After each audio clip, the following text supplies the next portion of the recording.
और चलिए बढ़ते हैं आगे और अब बात करेंगे सबसे पहले त्योहारों में देश के अलग अलग हिस्सों के रेलवे स्टेशन पर उमड़ी भीड़ और उससे मची भगदड़ की।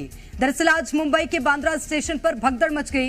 यह हादसा उस वक्त हुआ जब सैकड़ों की तादाद में लोग ट्रेन पकड़ने के लिए पहुंचे थे।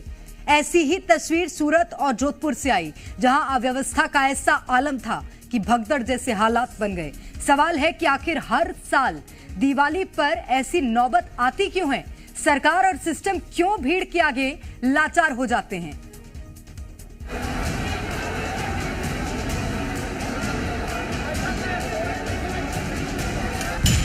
मुंबई के बांद्रा स्टेशन पर भगदड़।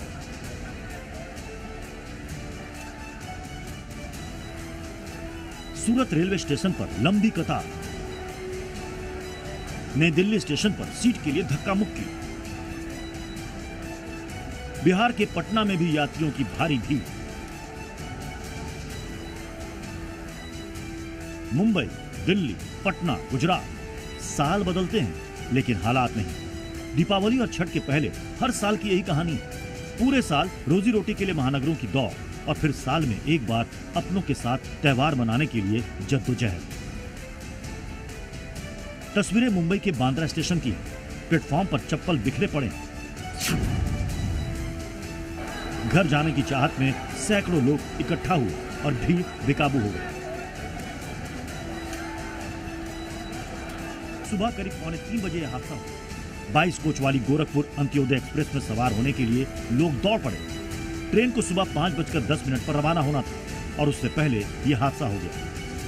तकरीबन सुबह 5, सवा 5 बजे का वक्त था जब ये स्टैम्पेड हुआ है। जो वीकली ट्रेन थी उसको जाना था गोरखपुर बांद्रा से भरकर। अब चूंकि इस वक्त दिवाली का सीजन आ रहा है, उसके बाद छठ का त्योहार मनाया जाएगा। एक बड़ी तादाद होती है जिसको उत्तर भारत में जाना होता है और वहां पर इतनी ज्यादा संख्या में भीड़ यहाँ पे इकट्ठा हो गई कि यहाँ पर जो लोग हैं वो तकरीबन इस पूरे प्लेटफॉर्म पे 1000 से 1500 ऐसा हमें जो बताया जा रहा है लोग थे जो यहाँ पर आके इकट्ठा हो गए। अभी फिलहाल यहाँ पर जो पानी से छींटे मार के इस पूरे ट्रैक को साफ किया जा रहा है, क्योंकि यहाँ पर कई जगह ब्लड के स्पॉट थे। और जो आप ये सामने इस वक्त बैगेज देख रहे हैं, इसमें वो जूते, चप्पल, कचरा है जो स्टैम्पेड के दौरान यहाँ पर हादसा हुआ था। एक एक सीट पर सवार होने के लिए 50 से 100 लोग स्टेशन पहुंच गए थे।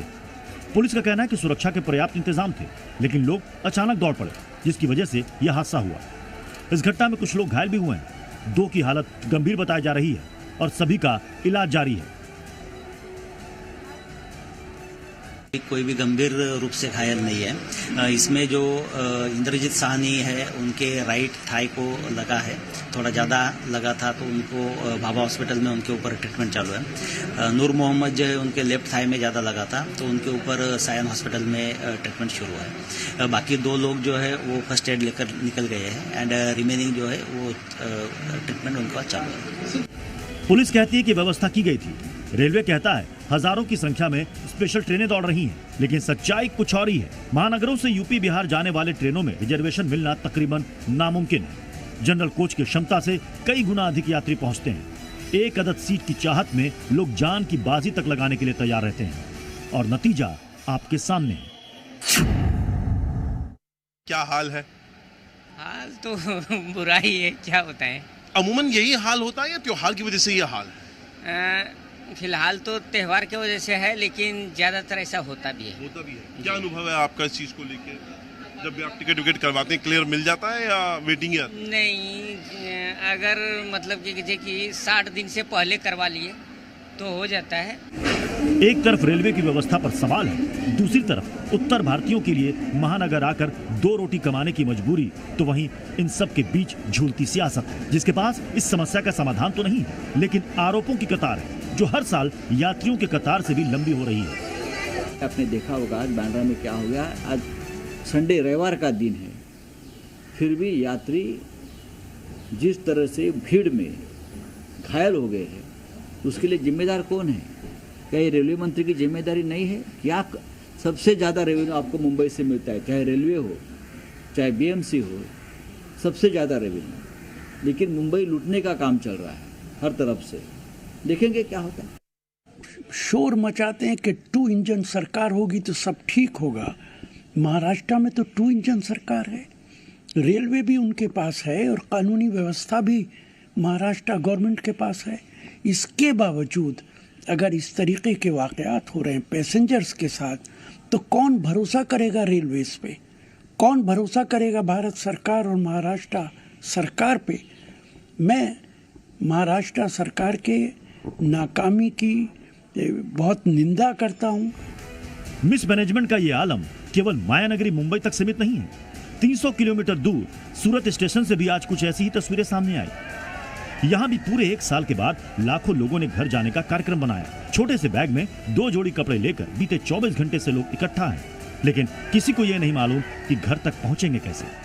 दूसरी ओर भी देख सकते हो कि जहां आपकी नज़र दिखाई दे वहां अपना घर का सामान लेके जो है यात्री ये बड़े तादाद में खड़े हुए हैं, परिवार के साथ है और कहीं ना कहीं वो नंबर लगने की आस लगा के बैठे। लेकिन आपको हम तस्वीर दिखाना चाहेंगे दूसरी ओर, ये जो रेलवे स्टेशन है, रेलवे स्टेशन के वहाँ ट्रेन आ चुकी है और उसी के साथ साथ अन्य यात्रियों को वहाँ बिठाया जा रहा है, क्योंकि जिस तरह से ट्रेन की कैपेसिटी है उसके तौर ही यात्रियों को प्रवेश दिया गया है और उनको एक साथ लाइन में बिठाया जा रहा है।